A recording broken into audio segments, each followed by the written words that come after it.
అందరికీ నమస్కారం. ఢిల్లీలో జరిగిన 56వ జీఎస్టీ కౌన్సిల్ సమావేశంలో కేంద్రం కొన్ని అద్భుతమైన నిర్ణయాలు తీసుకుంది. జీఎస్టీ స్లాబ్‌లకు సంబంధించి ఆ మార్పును తీసుకొస్తూ కేంద్ర ప్రభుత్వం తీసుకున్న ఈ నిర్ణయం గురించి ఇదంతా కూడా జనరంజకంగా ఉంది.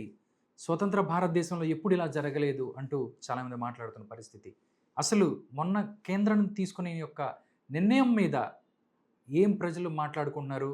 ఆర్థిక రంగ నిపుణులు ఏమంటున్నారు? ఈ విషయాలు మనతో మాట్లాడటానికి ఆర్థిక రంగ నిపుణులు కె. నరసింహమూర్తి గారు మనతో ఉన్నారు. సార్‌తో మాట్లాడదాం, మరిన్ని విషయాలు తెలుసుకుందాం. నమస్కారం మూర్తి గారు. నమస్కారం అండి. సార్ ఎలా ఉన్నారు? ఫైన్ అండి. సార్ 56వ జీఎస్టీ కౌన్సిల్ సమావేశంలో కేంద్రం తీసుకున్న నిర్ణయానికి చాలామంది చాలా మంచిగా బాగుంది అని అంటున్నట్టుగా తెలుస్తోంది. ఆర్థిక రంగ నిపుణులుగా మీరేం చెప్తారు సార్? ఇండిపెండెన్స్ వచ్చిన తర్వాత అండి ఇటువంటి బోల్డ్ రిఫార్మ్ ఫస్ట్ టైం తీసుకున్నామండి. అంటే ఇది ఎంత డ్రాస్టిక్ రిఫార్మ్ అంటే కొన్ని ప్రోడక్ట్స్ మీద జీరో వచ్చేసింది, నిల్ రేటు. కొన్ని ఆల్మోస్ట్ ఎడ్యుకేషన్ కానివ్వండి, తర్వాత హెల్త్ రిలేటెడ్ ప్రోడక్ట్స్ మీద జీరో వచ్చింది. అది కాక majority of products which are daily essentials మీద 5% వచ్చింది. జిఎస్టీ రావటం ఒక రిఫార్మ్ 2016లో. ఎందుకు వచ్చింది జిఎస్టీ? ఫస్ట్ ఎక్సైజ్ డ్యూటీ ఉండేది. ఎక్సైజ్ డ్యూటీ తర్వాత సేల్స్ ట్యాక్స్ స్టేట్ గవర్నమెంట్ వేసేది. సేల్స్ ట్యాక్స్ అది కాక స్టేట్లో వచ్చే ముందు ఆక్ట్రాయి, సెస్, ఒక 12-13 రకాల ట్యాక్సులు పడేవి. ఎంట్రీ ట్యాక్స్ అని, ఈ ట్యాక్స్ అని, ఆ ట్యాక్స్ అని, అవన్నీ కలిపేసి ఒక జిఎస్టీ తీసుకొచ్చారు. అప్పుడు దృక్పథం ఏంటంటే ఇన్ని ట్యాక్సుల మీద ఇంపాక్ట్ ఎంత వచ్చింది, జిఎస్టీ రేటు దానికంటే దగ్గరలో తక్కువలో పెట్టారు. 5 రకాల రేట్లు పెట్టారు, 18, 12, 28 ఇంకా ఆ విధంగా. సో ఇప్పుడేం చేశారు, వాటిని రేషనలైజ్ చేసి ఓన్లీ 2 రేట్లు, 18, 5, 5%, 18%. 18%. అది కాక జీరో, అసలు లేవు, అసలు లేదు. అది కాక ఎగ్జామ్టెడ్ ఉంటాయి అనుకోండి, జీరో.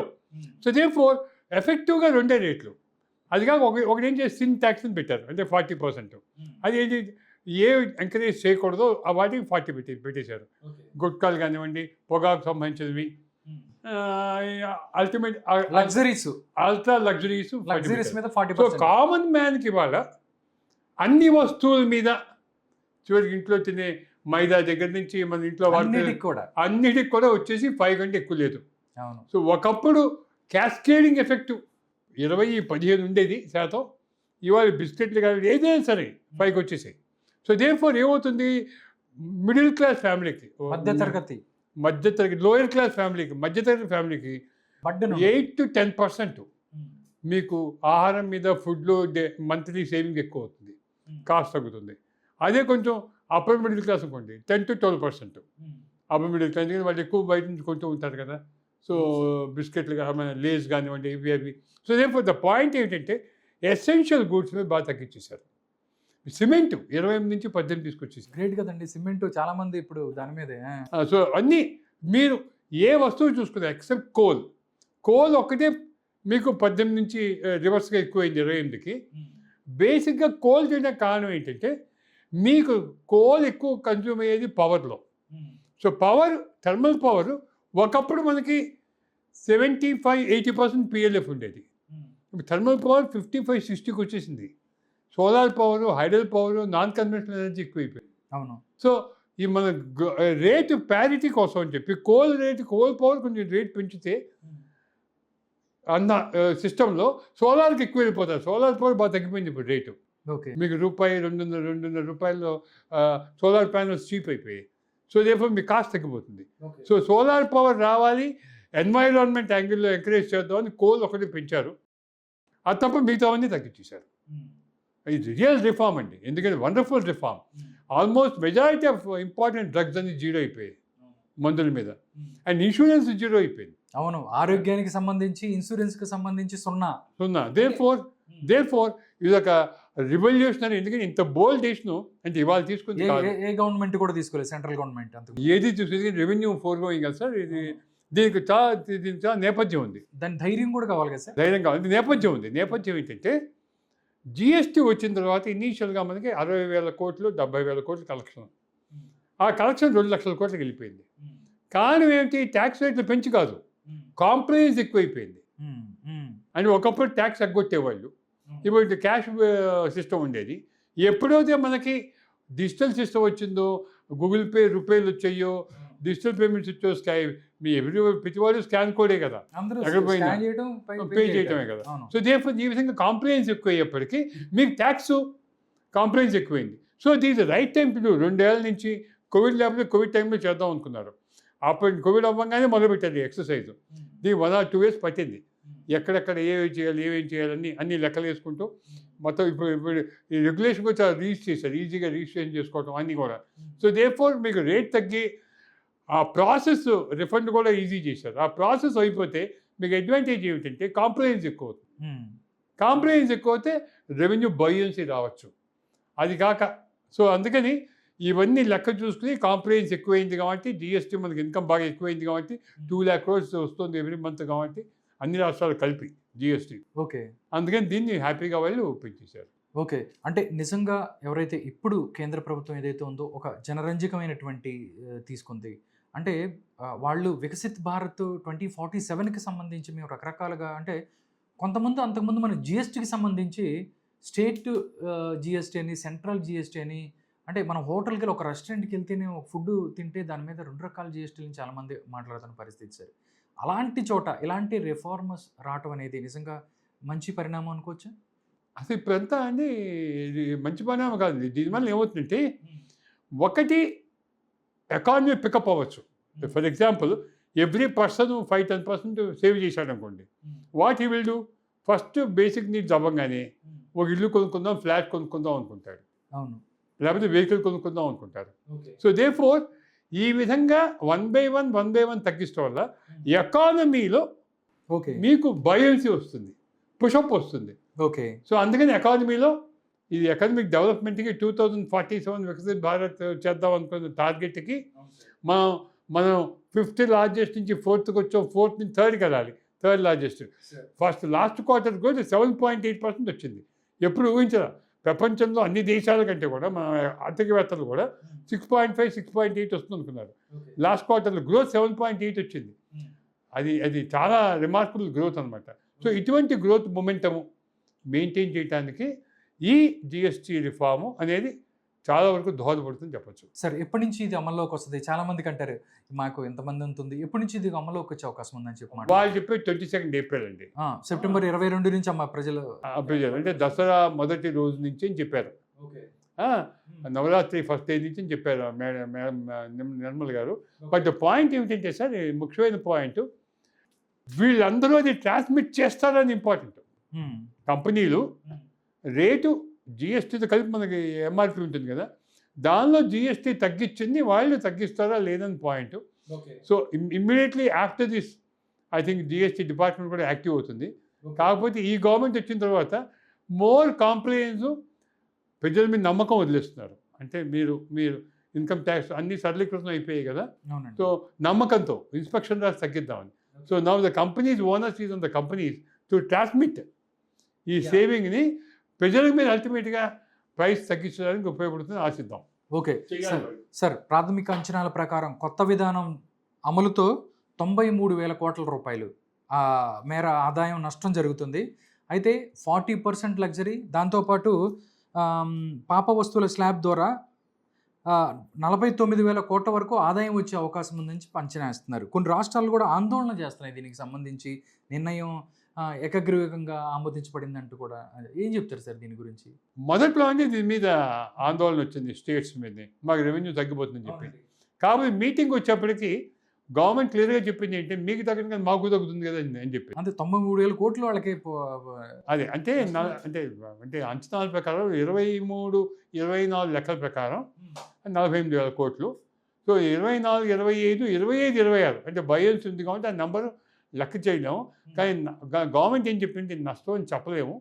ఎందుకంటే తగ్గటం వల్ల మళ్ళీ ఎకానమీలో పికప్ వచ్చి ఇంకా ఆదాయం కొంత పూడుతుంది కదా. అవును. ఫర్ ఎగ్జాంపుల్ ఒకటి కొనే వాళ్ళు 2 కొనవచ్చు కదా.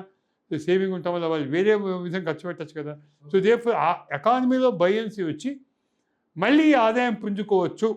Real loss may not be so much అని చెప్పి క్లారిఫికేషన్ ఇచ్చారు. స్టేట్స్ కూడా కొంచెం గోల్ చేసిన, ఇనీషియల్గా కొంచెం సపోర్ట్ చేసిన, మొత్తం అందరూ ఏకగ్రీవంగా ఒప్పేసుకున్నారు. సార్ దీనివల్ల ఏంటంటే సూక్ష్మ చిన్న తరహా మధ్య తరహా పరిశ్రమలు ఎంఎస్ఎంఈలో ఏదైతే ఉన్నాయో ఈ స్లాబ్ వల్ల లాభం వచ్చే అవకాశం ఉందంటారు సార్ వాళ్ళకి? చాలా లాభం అండి. ఎందుకంటే వాళ్ళకి ఇన్పుట్ ప్రైసెస్ తగ్గుతాయి. అవును. అది కాక వాళ్ళకి కాంప్లయన్స్ ఇంప్రూవ్ అయింది. కాంప్లయన్స్ ఇన్ టర్మ్స్ ఆఫ్ ఫైలింగ్లు, returns, in terms of refund అవన్నీ కూడా ప్రొసీజర్ సింప్లిఫై చేశారు. సో అందుకని almost every sector will have a lot of benefit in this అండి. ఓకే. దాంతోపాటు మనం చూసుకున్నట్టయితే సార్ బంగారంకి సంబంధించి కూడా ఏదో తగ్గుతుంది అన్నట్టుగా ఏదో ఉంటుంది సార్. అంటే జిఎస్టీకి దానికి సంబంధం లేనప్పటికీ ఈ బంగారం తగ్గుతుంది అనే ఒక అంచనా మీద మీ అభిప్రాయం ఏంటి సార్? బంగారం అండి ఎందుకు పెరిగింది ఫస్ట్ చూద్దామండి. మీరు ఎప్పుడైతే ఉక్రెయిన్ రష్యా వార్ అయిందో రష్యా మీద శాంక్షన్స్ పెట్టేసి రష్యాకున్న బంగారు నిల్వలు కూడా డాలర్ రిజర్వ్స్ కూడా లండన్లో కానీ మిగతా దేశాల్లో ఉన్నవన్నీ ఫ్రీజ్ చేశారు. ఓకే. దానివల్ల నష్టం వచ్చింది.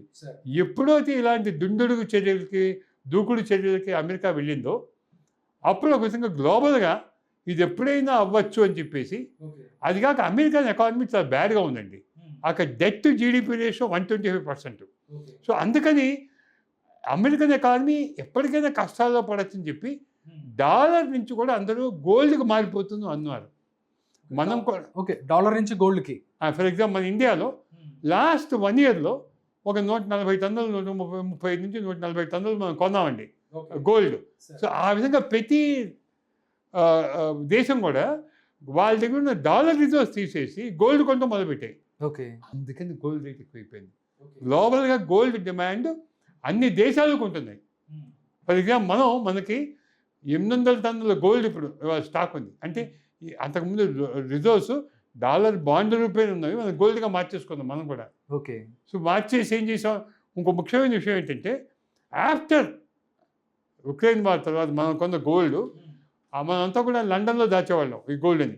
అంతా గోల్డ్ ఇండియాకి తీసుకొచ్చేసాం. ఓకే. రేపు ఇంకెవరు ఫ్రీజ్ చేయలేరు మన మీద. సో అమెరికా చేసిన పెద్ద తప్పు అని ఏంటంటే ఈ దూకుడు చర్య వల్ల అసలే ఎకానమీ వీక్గా ఉంది. అవును. ఈ దూకుడు చర్య వల్ల ఏమైపోయింది, ఎవరు నమ్మలేము అమెరికాని అని అమెరికా ఒక డాలర్ నమ్మకత్వం కోల్పోయింది. ఆ కోల్పోవటం వల్ల గోల్డ్ ప్రైసెస్ పెరిగాయి. అందరూ గోల్డ్లో పెట్టుకుంటున్నారు, గోల్డ్ ప్లాటినం. అట్లా జరిగింది. ఇంకా అవుతుందండి.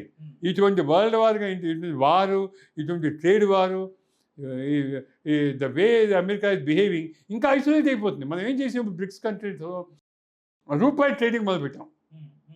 రూపాయి, రూబుల్, రూపాయి, ఎన్, ఆ విధంగా మనం ప్రతి దేశంతో కూడా వాళ్ళ కరెన్సీ మన కరెన్సీ మనం చేస్తాం ట్రేడింగ్. డాలర్ కొంటాం మనం. అందుకే డాలర్ రూపాయి విలువ చూసాం అనుకోండి, గత 2-3 ఏళ్ళుగా 85-86 మధ్య ఉంది. అవును. ఇదే మనం డాలర్ ఎదురుకి ఇలా పెరగట్లా, స్ట్రెంగ్తన్ కావట్లా. మనం డాలర్ని వీక్ చేస్తున్నాం. Every country is making dollar week. నమ్మకం లేని కరెన్సీ అయిపోయింది, నమ్మకం లేని దేశం అయిపోయింది. అవును. ఇప్పుడు ఎట్లా ఉంటుందో తెలియదు. అందుకని అందరూ గోల్డ్ కొంటారు. గోల్డ్ ప్రైస్ ఎక్కువే.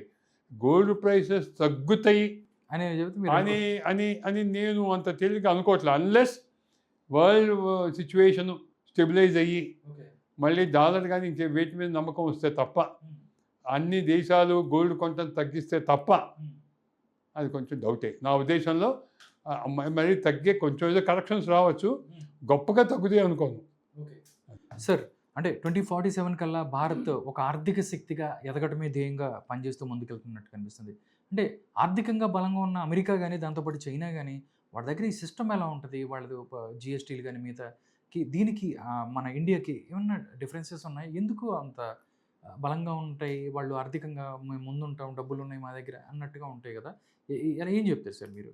ఈరోజు అండి పర్చేజింగ్ ఇప్పుడు 2 రకాలు ఉన్నాయండి. GDP, purchasing PPA, purchasing parity అంటారు. పర్చేజింగ్ ప్యారిటీలో మనం చైనాని 2-3 ఏళ్ళు దాటేయచ్చు. చైనాని అదే మనం చైనా కింద తక్కువగా ఎందుకున్నామంటే మన జీడిపి కాన్స్టెంట్ ప్రైసెస్లో కనుక మనం చూస్తే మనం ఇప్పుడు 4th ఉన్నాం.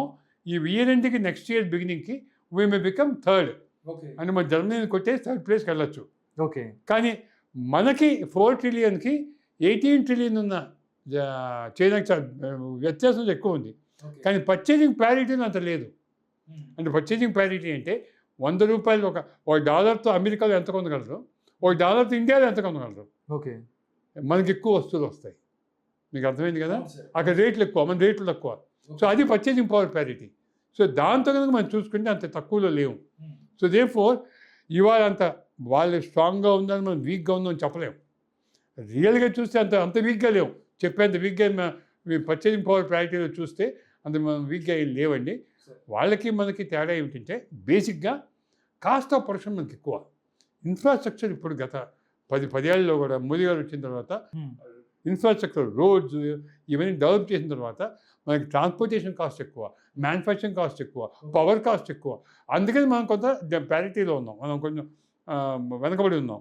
కానీ ఇవాళ ఏ ప్రోడక్ట్ చూసినా కూడా స్టీల్లో కానివ్వండి, మిల్క్లో కానివ్వండి, సిమెంట్లో కానివ్వండి, మనం గ్లోబల్గా 1 and 2లో ఉన్నాం ప్రొడక్షన్లో.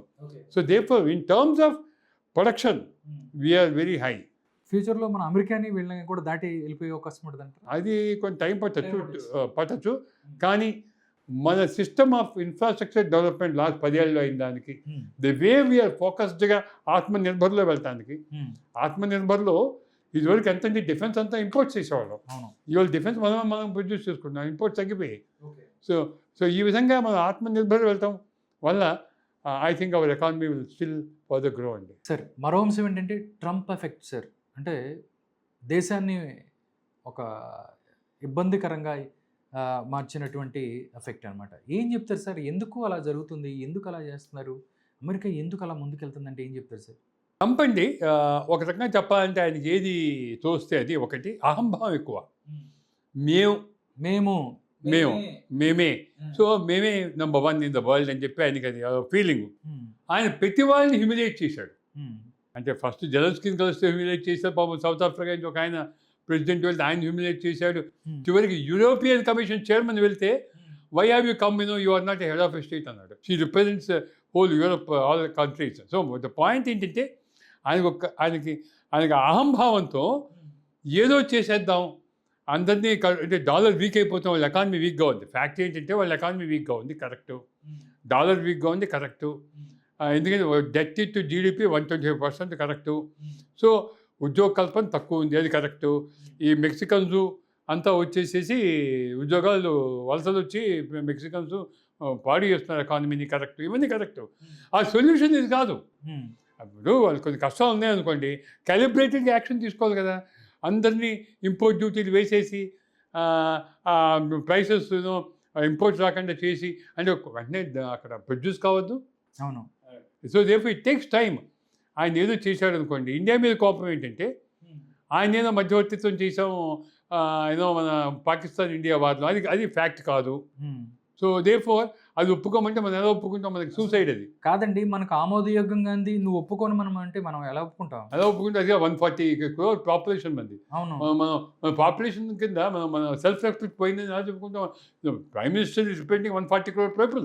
అంతే కదా. సో మన దేశాన్ని రిప్రజెంట్ చేస్తే how can admit which is not fact. అసలు మన కన్సర్న్ తీసుకొని కూడా చెప్పడం దరిద్రం అది. మరి బోర్గా చెప్తూ పోతే మేమే ఆపేసాం యుద్ధాన్ని అని చెప్తాం. అదేదో కొంచెం అది ఆయనకి ఏదో ఎవరి ప్రపంచంలో ఇన్ని రోజులుగా ఎవరు నాకు నోబెల్ ప్రైజ్ కావాలి అడిగిన వాళ్ళు లేరు. నోబెల్ ప్రైజ్ అనేది ఆ కమిటీ డిసైడ్ చేస్తుంది. అందరి దగ్గర రికమెండ్ చేయించుకుని దాన్ని వెంపర్లాడి పిచ్చుకోలేదు. నిజంగా అది పిచ్చుడే, నిజంగా పిచ్చుకోలేదు. దానివల్ల ఇంత హెల్దీ రిలేషన్షిప్ విత్ ఇండియా ఆయనకే నష్టం. చివరికి ఆయనకే నష్టం. అంత ట్రంప్ చేయటం వల్ల మన ప్రోడక్ట్స్ అన్నీ అయిపోతాయి. అసలు ఇండియా ఈజ్ కన్సర్న్. ఫైనల్గా మన ఇండియాకి ఏమిటి ఇంపాక్ట్? ఇండియాకి ఏమిటంటే మనం ఎక్స్పోర్ట్ చేసే ఎలక్ట్రానిక్స్, మందులు ఫస్ట్ అండి చాలా ఎక్కువ. వాటి మీద ఇంపోర్ట్ డ్యూటీ పెంచలేదు, అవన్నీ అలాగే ఉన్నాయి. సో నెక్స్ట్ వచ్చింది ఏమిటంటే మనకి ఇంపార్టెంట్ గార్మెంట్స్ అండి. మన దగ్గర బనీన్లు కానివ్వండి, హొజైరీ కానివ్వండి, సూటింగ్ కానివ్వండి, షర్టింగ్ కానివ్వండి, మన ఇండియన్స్ వెళ్తాయి. మూడోది ఏమిటంటే ఆక్వా రంగం, అదిగా ఇంజనీరింగ్ గూడ్స్, అదిగా కొంత ఎనర్జీ, పెట్రోలియం గూడ్స్ అవి వెళ్తూ ఉంటాయి. Okay. So there is no doubt మనకి సర్ప్లస్ ఉంది, వాళ్ళు డెఫిసిట్లో ఉన్నారు, మనం సర్ప్లస్లో ఉన్నాం, ట్రేడ్ సర్ప్లస్లో ఉన్నాం, డౌట్ లేదు. Now the issue is how to correct అని తెలివిగా చేస్తే బాగుండేది. ఈ ట్యాక్స్ వేయటం వల్ల ప్రాబ్లం ఏమవుతుందంటే వాళ్ళకి ఇంటర్నల్గా ప్రైసెస్ పెరిగిపోయాయి, ఇన్ఫ్లేషన్ ఎక్కువైపోయింది, అన్ని కంట్రీస్ మీద ట్యాక్స్ వేశారు. ఇవాళ కామన్ అమెరికన్ ఈ సఫరింగ్. ట్యాక్సెస్ ఎక్కువైపోయి, రేట్లకు ఇన్ఫ్లేషన్ ఎక్కువైపోయి. సో ఇది బేసిక్గా అండి. యాజ్ ఫర్ వీఆర్ కన్సర్న్ మనం మిగతా కంట్రీస్తో మనం చేసుకుంటున్నాం ఫ్రీ ట్రేడ్ అగ్రిమెంట్స్. అందరూ కూడా అగ్నిస్ట్గా ట్రంప్కి నిలబడ్డవాడు మోడీయే ఇండియాని. So will deal with India మన అనుకొచ్చి అందరూ నుంచుంటున్నారు. ఓకే. జపాన్ కూడా నో చెప్పింది అమెరికాకి. Japan is also standing behind us. నిన్న యూరోపియన్ యూనియన్ కూడా standing behind us. So therefore ఇవాళ I don't think Trump can stand so many months, a few days maximum 1 or 2 months తగ్గక తప్పదు. ఈ లోపల సుప్రీంకోర్టు జడ్జిమెంట్ వచ్చింది అనుకోండి అమెరికాలో, దట్ ఈ ట్రంప్ ఇది ఇల్లీగల్ అని చెప్పి, అన్కాన్స్టిట్యూషనల్ అని ఆటోమేటిక్గా పోతాయి అనుకోండి. అది ఒక విషయం. Coming back to the point how we are handling it. ఇవాళ మనకి ఆక్వా రంగంలో ఉంది, government wants to give support, కొంత సపోర్ట్ ఇవ్వాలి. గార్మెంట్స్ ఇంకా మనకి ఎఫెక్ట్ పడలేదు, అంటే పొజైరీ అవన్నీ కూడా మార్చగలరు. కానీ ఫర్ ఎగ్జాంపుల్ రేమాండ్ లాంటి కంపెనీ ఉందనుకోండి, మాకు రేమాండ్కి 18% export to the US. Total ఎక్స్పోర్ట్స్లో 40%లో 18 యుఎస్, మిగతా 22% యూరోప్, అన్ని కంట్రీస్. ఇవాళ వాళ్ళకి ఏమైపోయి వెంటనే ఆపలేరు. అన్ని రెడీగా ఉన్న గార్మెంట్స్ రెడీగా ఉన్నాయి అనుకోండి, ఎగ్నెస్ట్ ఆర్డర్, అది కాక మీకు డిజైన్స్ ఇచ్చారు, క్లాత్ మనం దాని ప్రకారం తయారు చేసాం, ఇప్పుడు ఆపాం అనుకోండి, వాళ్ళు వింటర్ కలెక్షన్ లేదు వాళ్ళకి. So for them to change to వియత్నాంకో, బంగ్లాదేశ్కో, పాకిస్తాన్కో మారటానికి it takes time. So therefore ఒక క్వార్టర్ మనకి దిగులు లేదు సార్.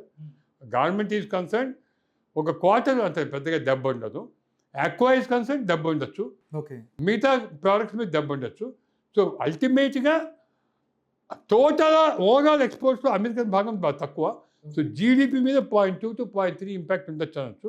దాన్ని మేకప్ చేయడానికి మనం ఇంత చేస్తున్నాం, ఇవన్నీ చేస్తున్నాం. సో కొంతవరకు మన ఎకానమీ మేకప్ చేస్తుంది.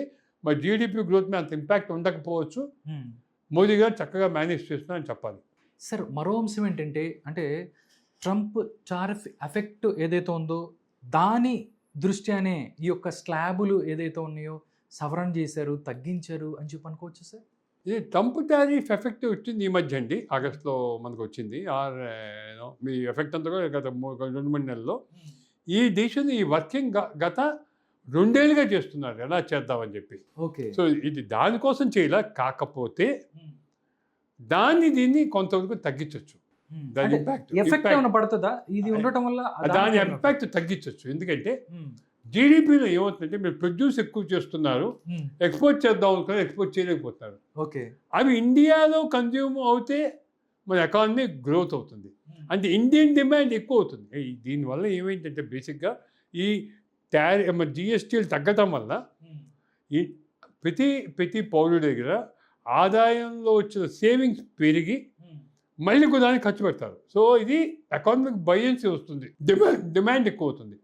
ఈ డిమాండ్ ఎక్కువ అవటం వల్ల ట్రంప్ టారిఫ్ వల్ల కొంతవరకు ఏమన్నా ఎక్స్పోర్ట్స్ తగ్గి జీడిపి ఇంపాక్ట్ పడితే దీనివల్ల ఇంపాక్ట్ తగ్గుతుంది, అంటే బ్యాలెన్స్ చేయొచ్చు, కొంతవరకు బ్యాలెన్స్ అవుతుంది అనుకుందాం.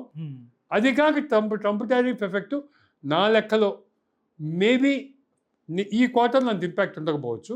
ఇది మన జూలై సెప్టెంబర్ క్వార్టర్లో, అక్టోబర్ డిసెంబర్ క్వార్టర్ కొంత ఇంపాక్ట్ ఉండొచ్చు.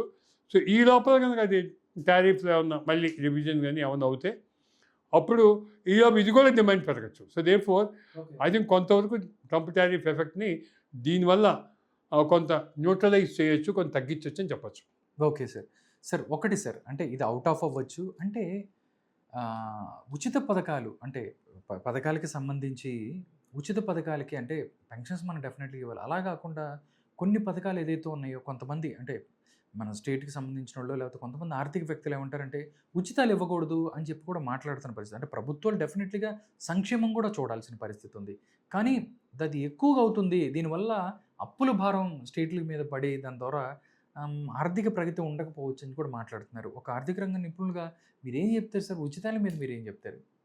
అంటే ఉచితాలు అనేవి ఓన్లీ వెల్ఫేర్గా ఉండాలండి. వెల్ఫేర్ అంటే ముసలి, మొత్తక, ఫిజికల్గా handicapped, who are all not, ఎవరైతే వాళ్ళకు ఉండాలి, అటువంటి వాళ్ళు సపోర్ట్ చేయాల్సిన బాధ్యత గవర్నమెంట్ది. So they have to do it. Okay. కానీ ఉచితాలు హెల్దీ పర్సన్కి, who is employable, who is having potential to work, అలాంటి వాళ్ళకి ఉచితాలు ఇవ్వటం అనేది నేను భావ్యంగా అనుకోనండి. ఆనెస్ట్గా నా ఉద్దేశం భావ్యం కాదు. ఎందుకంటే ఉచితాల ఇంపాక్ట్ ఏమైపోయిందంటే మనకి టెక్స్టైల్ ఇండస్ట్రీ వర్కర్ లేరండి, ఈ కస్టమర్ పనిచేయాలి.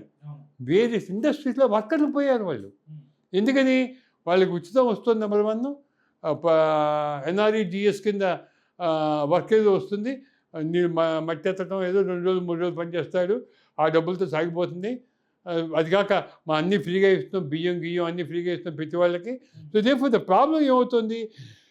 ఇండియాలో ప్రొడక్టివిటీ తగ్గిపోతుంది. The advantage of India is we have nearly 50% productive young people. అవును, యువత ఉంది మనకి, మన డెమోగ్రఫిక్ డివిడెండ్ అంటారు.